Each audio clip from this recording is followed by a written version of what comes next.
Hello everyone, welcome back to my YouTube channel.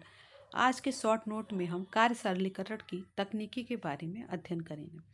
कार्य सरलीकरण की दो तकनीकी होती है, औपचारिक तकनीकी और अनौपचारिक तकनीकी। औपचारिक तकनीकी 4 प्रकार की होती है और अनौपचारिक तकनीकी भी 4 प्रकार की होती है। इसे पेन पेंसिल तकनीकी भी बोलते हैं। औपचारिक तकनीकी में माइक्रो मोशन, मेमो मोशन, साइक्लोग्राफ और स्टॉप वॉच विधि का प्रयोग करते हैं।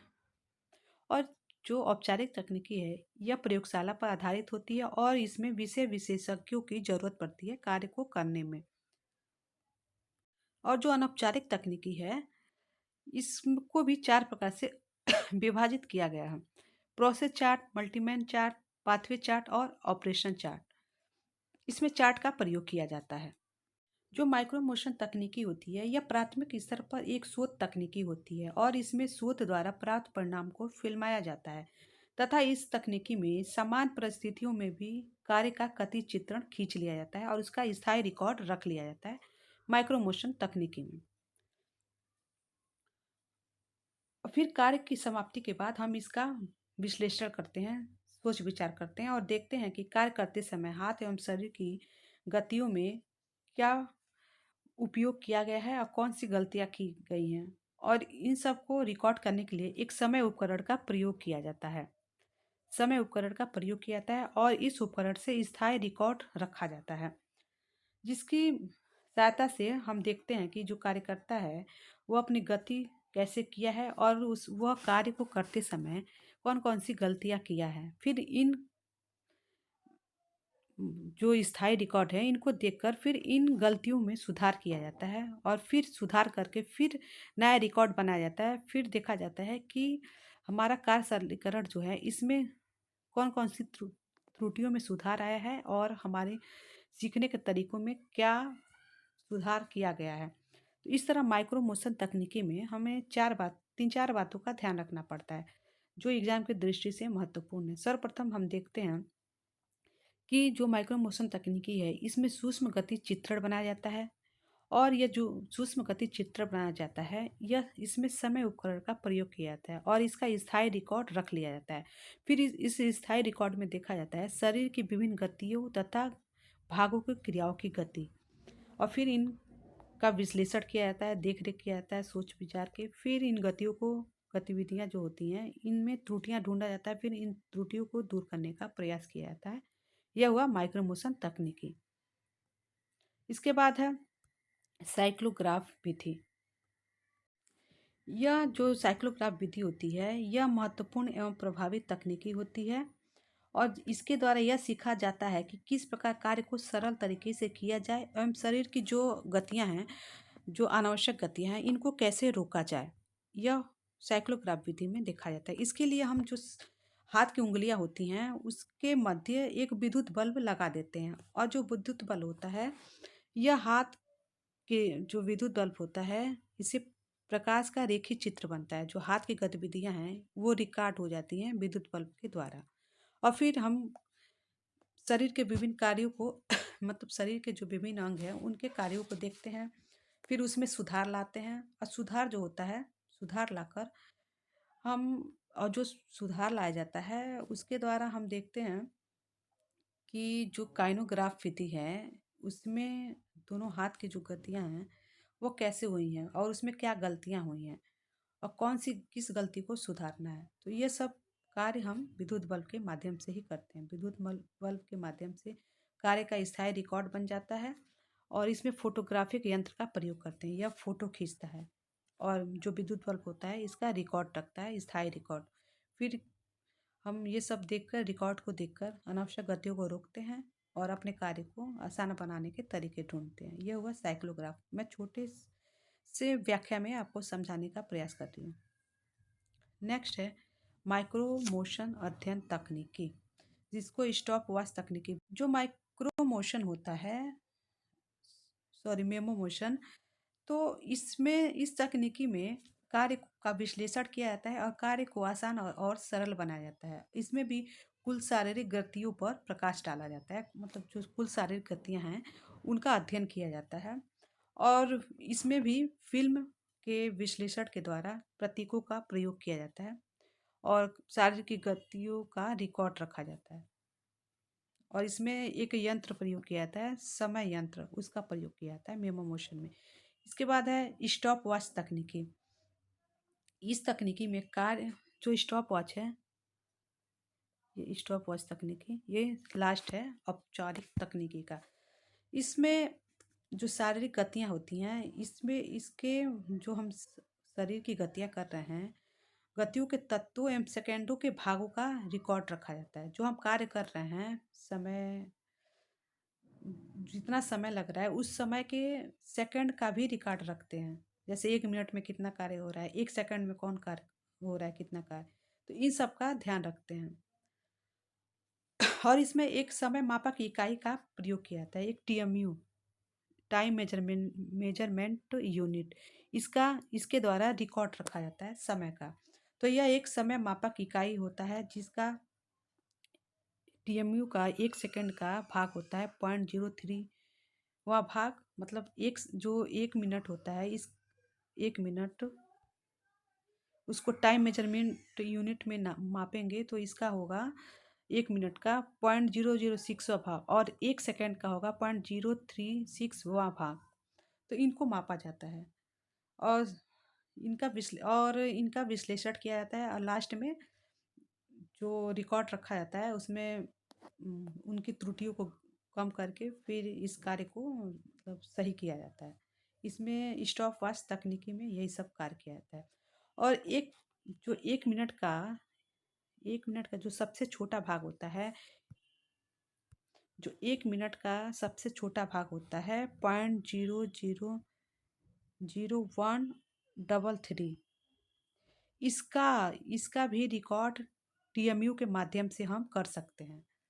टीएमयू के माध्यम से हम 1 मिनट का 1 मिनट का भाग याद मतलब ज्ञात कर सकते हैं और 1 सेकंड का भी भाग, जो 1 सेकंड का जो भाग होता है उसको भी ज्ञात कर सकते हैं और जो 1 मिनट का जो सबसे छोटा भाग होता है उसको भी ज्ञात कर सकते हैं टाइम मेजरमेंट यूनिट के द्वारा। तो यह स्टॉप वॉच तकनीकी में आता है। और एग्जाम में 1 सेकंड का कौन सा भाग होता है और 1 मिनट का यह पूछा गया है जो इम्पोर्टेंट है। इस तरह हमने औपचारिक तकनीकी के बारे में पढ़ लिया। जो इम्पोर्टेंट टॉपिक हैं, जो इम्पोर्टेंट, वही मैंने इस नोट्स में प्रदर्शित किया है। माइक्रो मोशन में सूक्ष्म गति चित्र का प्रयोग किया जाता है। इसमें स्थायी रिकॉर्ड रखा जाता है। इसमें शरीर की विभिन्न भागों की क्रियाओं का अध्ययन किया जाता है और इसमें एक समय उपकरण यंत्र का प्रयोग किया जाता है। साइक्लोग्राफ में इसमें फोटोग्राफिक यंत्र का प्रयोग किया जाता है जिसको काइनोसाइक्लिग्राफ बोलते हैं। इसमें शरीर की किसी भी भाग की गति का अध्ययन कर सकते हैं और जो अनावश्यक गतियाँ होती हैं उनको रोका जा सकता है। इसके लिए हम विद्युत बल्ब का यूज करते हैं जो किसी भी कार्य का रेखीय चित्र बनाता है। जो मेमो मोशन है इसमें शरीर की अनावश्यक गतियों पर रोक लगाया जाता है, अध्ययन किया जाता है, फिर उस पर रोक लगाया जाता है। जो स्टॉप वॉच तकनीकी है इसमें टीएमयू का प्रयोग किया जाता है। इस तरह औपचारिक तकनीकी के बारे में हमने जान लिया। अब पेन पेंसिल तकनीकी या अनौपचारिक तकनीकी के बारे में जानेंगे। इसके अंतर्गत आता है प्रोसेस चार्ट। इस प्रोसेस चार्ट को हम व्यक्ति विश्लेषण की संज्ञा देते हैं और इसे शोध अध्ययन विधि के नाम से भी जाना जाता है। इसमें शोधकर्ता जो होता है कार्य को पहले मौखिक तरीके से करता है, फिर परिवर्तित तरीके से करता है। पहले मौखिक करेगा, फिर उसको परिवर्तित करके फिर दूसरे तरीके से करेगा। इसकी व्याख्या मैं इस प्रकार कर रही हूँ। इसमें किसी भी कार्यकर्ता के कार्य का पहले मौखिक अध्ययन किया जाता है, पहले मौखिक रूप से, फिर उसको परिवर्तित करके उसका तुलनात्मक अध्ययन किया जाता है और फिर देखा जाता है कि इसमें कौन सी अनावश्यक गतियाँ हुई हैं, फिर उन गतियों को दूर किया जाता है और इसमें प्रतीकों के माध्यम से गतिविधियों को दर्शाया जाता है। जैसे इसमें प्रतीकों का प्रयोग किया जाता है। जैसे छोटा गोला जो होता है इसको ऐसे प्रदर्शित करते हैं कि कोई भी व्यक्ति है जो एक स्थान से दूसरे स्थान पर गति कर रहे हैं। जैसे कोई व्यक्ति है जो कार्य कर रहा है छोटा गोला के आधार पे। जैसे कोई व्यक्ति है एक स्थान यहाँ कार्य कर रहा है, फिर कोई कार्य करने के लिए इस दूसरे स्थान पे जाकर, तो इसमें कार्यकर्ता एक स्थान से दूसरे स्थान पर गति करता है। यहाँ कार्य कर रहा है, अगर किसी चीज़ की आवश्यकता पड़ती है तो फिर यहाँ से यहाँ जाके उस कार्य को संपन्न करेगा, या कोई भी चीज़ यहाँ से लाके यहाँ कार्य को संपन्न करेगा। इसमें जो सिंबल होते हैं, प्रतीक, उसका महत्व ज़्यादा होता है। फिर जो बड़ा गोला होता है, इसका सिंबल यह होता है कि कोई भी व्यक्ति जो है वह खड़ा होकर कार्य कर रहा है, एक स्थान पर खड़ा होकर कार्य कर रहा है। जो चौकोर है, जिसको ऐसे प्रदर्शित करते हैं चौकोर रेखाओं में, इसका अर्थ होता है कि कार्य की मात्रा, गुणवत्ता और किसी भी कार्य की मात्रा और गुणवत्ता का निरीक्षण करना। त्रिभुज का मतलब होता है कि किसी भी कार्य को करने में बाधा उत्पन्न हो रही है, कार्य में अवरोध या बाधा। और जो ये गोला होता है, या इसको गाढ़ा गोला बोल देते हैं, या गोला इसमें क्रॉस कर देते हैं, तो इसका मतलब होता है क्रिया व गति एक साथ करना। कोई भी क्रिया और गति एक साथ हो रही है। तो प्रोसेस चार्ट में यही पूछा जाता है कि छोटे गोले का अर्थ क्या होता है, बड़े गोले का अर्थ क्या होता है, त्रिभुज का अर्थ क्या होता है। तो एग्जाम की दृष्टि से ये सारे गोले महत्वपूर्ण हैं। इसके बाद हम ऑपरेशन चार्ट के बारे में जानेंगे। जो ऑपरेशन चार्ट होता है यह प्रोसेस चार्ट के समान ही होता है। इसमें पूर्ण क्रिया का अध्ययन न करके सिर्फ एक विशिष्ट चरण का ही अध्ययन किया जाता है। इसके पहले हमने जो भी इसके पहले मैंने जो भी चार्ट या जो औपचारिक क्रिया पड़ी है उसमें हमने पूरे शरीर का अध्ययन किया था, लेकिन इसमें एक विशिष्ट चरण का ही अध्ययन करेंगे, इसलिए यह ऑपरेशन चार्ट में आता है। इसमें जो इसमें भी सिंबल का प्रयोग करते हैं। जो छोटा गोला होता है यह भुजाओं की गति को प्रदर्शित करता है, और जो बड़ा गोला होता है यह अंगुलियों के बीच की गति को या अंगुलियों की गति को प्रदर्शित करता है। और जो त्रिभुज होता है ऑपरेशन चार्ट में, यह भुजा व अंगुलियों दोनों के आलस्य को प्रदर्शित करता है। ऑपरेशन चार्ट में सिर्फ और सिर्फ किसी एक विशिष्ट चरण का अध्ययन किया जाता है, और इसमें 3 सिंबल का प्रयोग किया जाता है: छोटा गोला, बड़ा गोला और त्रिभुज। नेक्स्ट है मल्टीमैन चार्ट। जो मल्टीमैन चार्ट है यह भी प्रोसेस चार्ट के समान ही होता है। इसका प्रयोग उन स्थानों पर किया जाता है जहां दो व्यक्ति कार्य कर रहे हैं। जब दो व्यक्तियों के कार्यों का अध्ययन करना होता है एक साथ कि कौन एक दूसरे से बेहतर है, तुलनात्मक अध्ययन करना होता है, तो वहाँ मल्टीमैन चार्ट का प्रयोग करते हैं।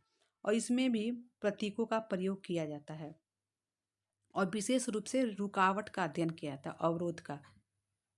इसका जो मेन गुण है, जो मेन विशेषता है इस मल्टीमैन चार्ट की, इसमें यही है कि विशेष रूप से रुकावट का अध्ययन किया जाता है। इसमें यह देखा जाता है कि एक समय में दो व्यक्ति कार्य कर रहे हैं, तो कौन जो व्यक्ति है अच्छा कार्य कर रहा है, और इन दोनों का तुलनात्मक अध्ययन किया जाता है, और विशेष रूप से रुकावट का। इसमें यही टॉपिक जानना है, हमें अब पढ़ना है। नेक्स्ट है पाथवे चार्ट। जो पाथवे चार्ट है इसमें घरेलू क्रियाओं को संपन्न करने के लिए समय एवं शारीरिक गतियों के अध्ययन पर विधि मतलब शोध किया जाता है। घरेलू कार्यों को संपन्न करने में समय एवं शरीर की गतियों के अध्ययन के लिए पाथवे चार्ट का प्रयोग किया जाता है। और इस विधि का सर्वप्रथम प्रयोग श्रीमती गिलबर्ट द्वारा किया गया था, और इसमें पिन धागे का प्रयोग किया जाता है। और इसमें भी दो मतलब चार्ट बनाया जाता है, दो चार्ट बनाया जाता है, एक मौलिक चार्ट और फिर एक संशोधित चार्ट। फिर इन दोनों का तुलनात्मक अध्ययन किया जाता है, और दोनों में तुलना करके कार्य को सरल बनाया जाता है कि पहले हमने जो कार्य किया उसमें क्या गलतियाँ हुई, उसमें कितने अनावश्यक गतियाँ हुई। फिर इन गतियों को दूर किया जाता है कि कभी हम कोई भी कार्य करते हैं, कभी कभी तो अनावश्यक ही उसमें गतिविधियाँ करते हैं, गतियों को करते हैं। तो समय को और शक्ति को बचाने के लिए मौलिक और संशोधित चार्ट दोनों बनाए जाते हैं। पहले मौलिक चार्ट बनाए जाएंगे, फिर उसमें संशोधन किया जाएगा, संशोधन के बाद संशोधन चार्ट बनाया जाएगा, फिर दोनों का तुलना किया जाएगा कि इसमें कितनी गतियाँ जो हुई हैं अनावश्यक हुई हैं, फिर इन गतियों को दूर किया जाता है, फिर कार्य को सरल बनाया जाता है।